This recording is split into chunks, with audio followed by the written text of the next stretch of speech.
Hi, this is Sally, and today I'm going to be showing you how to cover these. The lady and gentleman gave me some chenille, and I had originally thought that they only had one chair, and this is it. It's rather stressed. They have a dog that sits on it, and so wear and tear from human use and dog use has caused this to happen. And it's interesting because it's just a cover that's pulled on and then parts of it stapled into place. So it should be a nice easy project. So let's get on with it.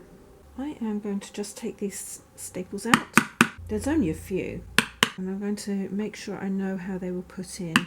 So having eased them up, I will remove them on both of these chair seats. So I've stretched these out like that. There's really long strings, and on this one they've got thin plastic over the foam, which as you can see has moved over the years. I think what I'll do is put Dacron on rather than the plastic. It does the same thing, just makes sure that the cover goes on nice and easily. That's all it does. So that's that one done. And again with this one. The first thing I'm going to do is take this band off. I need that for putting it all back together. I'm just going to remove that from here all the way around. If you can reuse anything, then do so, and do it carefully because you don't want to cut into the banding, you just want to cut the threads. I've removed the pull tie, and now I'm going to go around and remove the components. There's only 3 parts to it. There's 2 parts to the border and obviously the top, so I'm going to just unpick that as well. Okay.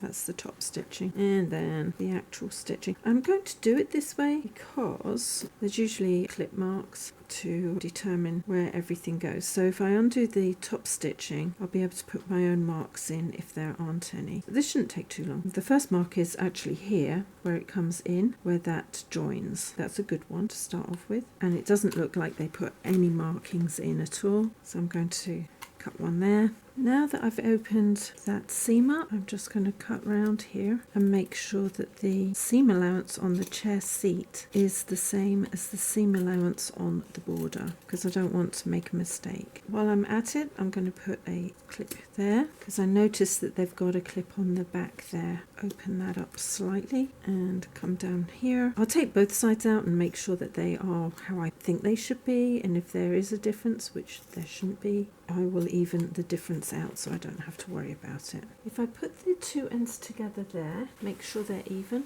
and pull this up here. This all looks to be even except for here, so I'm going to trim this little bit back here so that I can use the whole of this part of the seat cover as a pattern. This is a chenille fabric, and if I hold the fabric up like that, you'll see that this is nice and shiny and this is quite dark. This means that the fabric goes this way across. So this is the back and that's the front of the seat. Bearing that in mind, I'm going to do this, and I'm going to pin them out separately. I was a little bit concerned, so I actually ironed these out. This is the side, and I was expecting them to be identical. As you can see, this one is quite a bit higher, the one underneath. And if I turn that over, the same here. I think what I'm going to do is cut these out first and then think about it. I've popped that as hard as I can up against this side, and then that saves me cutting this line. I'm going to cut that little bit back there, and then I'm going to cut up and around this side too, and across the front. Put in any marks that you have because you want to transfer those to your new project. I could bring that all the way down there. I'm going to come in at this angle and cut all the way around, then I'll just have the sides to do. I was a little bit curious as to whether it was the way I steamed this, so I put one on top of the other and then brought the top one into line with the bottom one, and both seem to have steamed nicely in the same shape, so I don't have to cut anything. I'm going to take this one round so that it does match that,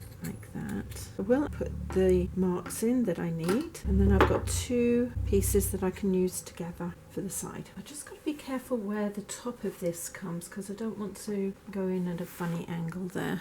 I put that one here with the top on there, pull that one back a bit into the selvage. It's a little bit tight at the bottom, I don't really want it that tight. So the top of this is right here. I'm just going to cut those 2 out. I think I'll cut it out one layer at a time, to be honest. I think it's twisting twisting too much, and I don't want to risk making a mess of any of this. Make sure I put that in and then go on round, and I'll also cut the bottom layer off as well. Having cut them out, I'm going to put the marks in both sets. So I'm going to put right sides together. I always start at the top, usually because if the top's level, if the bottom isn't, it doesn't matter too much. The tops are level, forward and reverse. Make sure that your raw edges are together so they're nice and even, and then all the way across, and then forward and reverse again. Something I noticed on the original backs was that they were top stitched. I'm not going to top stitch them, I'm going to leave them open. This is a thicker fabric and I don't want it all bulky on one side or the other. This is the border, and I am going to put a pin on the back like this just to hold it. Come round here, there's my second mark. I'm also going to put that in. Those two marks can go together as well. I'm just trying to work out where everything goes at the moment on one side. There is my start mark. If I remember rightly, that actually doesn't go over there, it just goes to here. If I put that in, it goes in. Okay, I'm going to take that one out, unline that part of the border and chair top there. I'm going to move that along so that the raw edges are together. And I am going to forward and reverse on this one. I'm going to treat the chair top like a border, so I'm going to keep this very flat, and I'm going to try to work this in without wrinkling or pulling it too much. It's going to be awkward because it's a very small area, and sometimes small areas don't want to go in very well. You're literally going to do a couple of stitches at a time so that the two raw edges run as smoothly together as possible. Always finish with your needle down. I'm just twisting it into shape, and again a few more stitches. Needle down, twist the fabrics in together, a few more stitches, twist the fabric in together. I'm pulling across the back, I'm not pulling across the front on either fabric. Try to keep that seam as even as possible, and we'll see if I can get these two marks to meet. They're almost there. Sometimes it's easier to pick the foot up so that the fabrics can twist as they go around. That's why I'm popping the foot up every now and again. So come in, here's both of the notches, and they look like they might actually line up. A couple more and then it should be in line. And they are perfect. This is why I do use patterns sometimes. I don't always wing everything I do. You straighten out that seat. Still needs a little bit of pulling in, but not too much.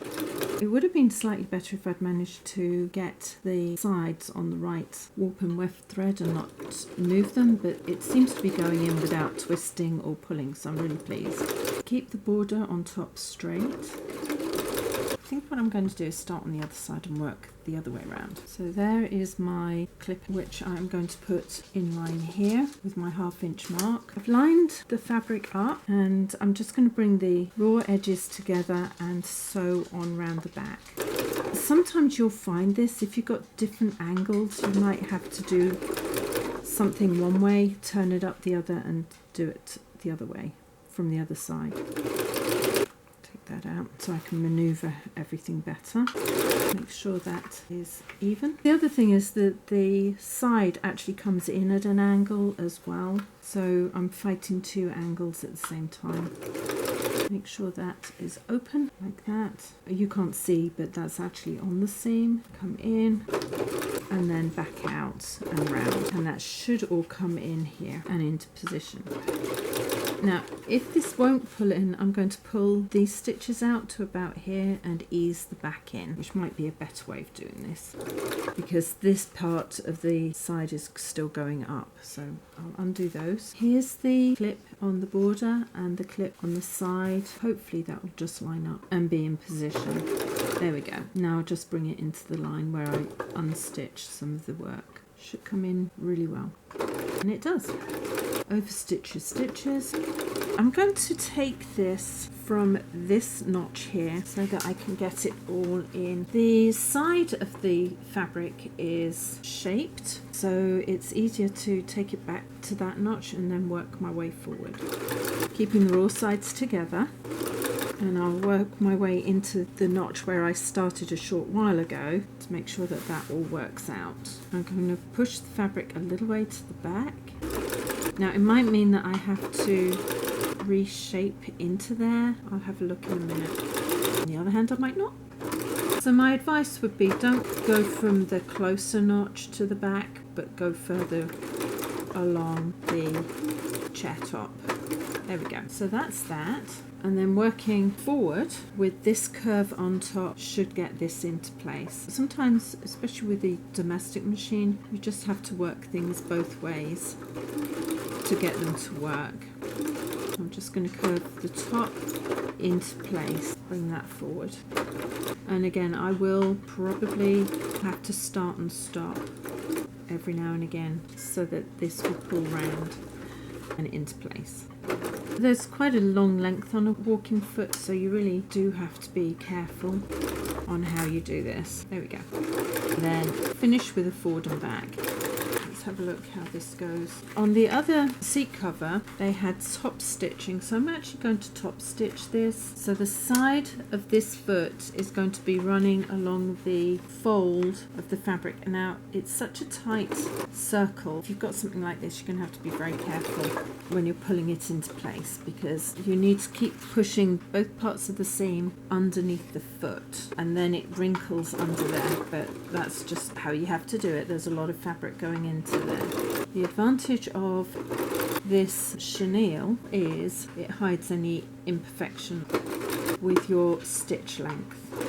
Once you're on the straight, it'll be easier, and you don't have to do it. It's just that this had it on there, so I'm putting it on there again, but it's not going to really show. It just makes your seams a little bit stronger. I now need to put this on. I've changed it to my straight foot rather than my walking foot. I've got right sides together, and I know that it's the right size because the cording is visible. I'm going to have to pull these little threads out as I go, which drives me nuts. The side of the tape is running along the raw edge of the fabric. I'm going to do forward and reverse. The seam is open because I need that open here, and I'm going to make my way all the way around to the other side.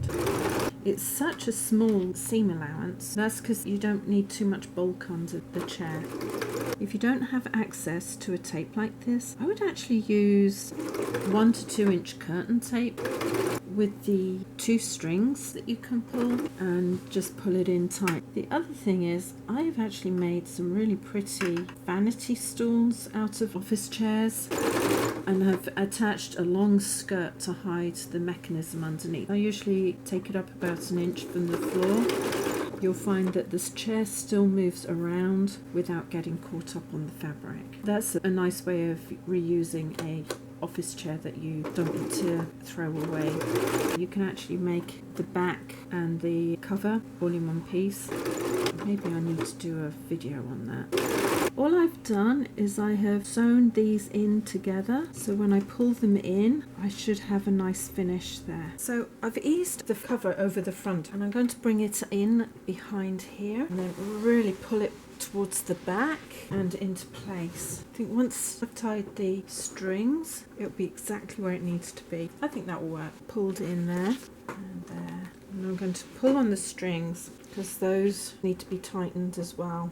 Okay, so those are in place. There was a staple around about there on both sides, so I'm going to do the same again. Pull that over like that and staple either side of the string. I don't want to be stapling on top of that string. I'll pull this one in as well, and again I'm going to pull that in and staple across the string, not through it. If you staple through the strings, you're going to have other problems later. I'm going to bring this string over like this, again staple across it. Okay, I've got to pull that one out. For some reason that didn't do what it was meant to do. That's not good when they break. I'm going to go a bit further back, and like it was before, I'm going to just go across here like that. I'm also going to bring it across here and staple there too, just like it was originally. Now I'm going to pull this one, which is here. I've pulled that one in, and it's really pulled it in snug across there. I'm going to put 2 staples in this side. I think I just got to work it in. I think that's what it is. I've just got to work it in until it's in place. So I'm going to undo these ones and pull this one across and then finish it up. Thank you for joining me on this little project. The only thing that I found difficult about this was getting the staples in. You'll find that some particle board is worse than others for getting staples in, but I think they're going to enjoy these. I think they've turned out really nice. They look very professional. Ideal for office chairs. I think they'll be pleased with them. If you'd like to see more from me, please subscribe, hit the bell button, and a few thumbs up would be absolutely brilliant. And in the meantime, see you later. Take care. Ciao.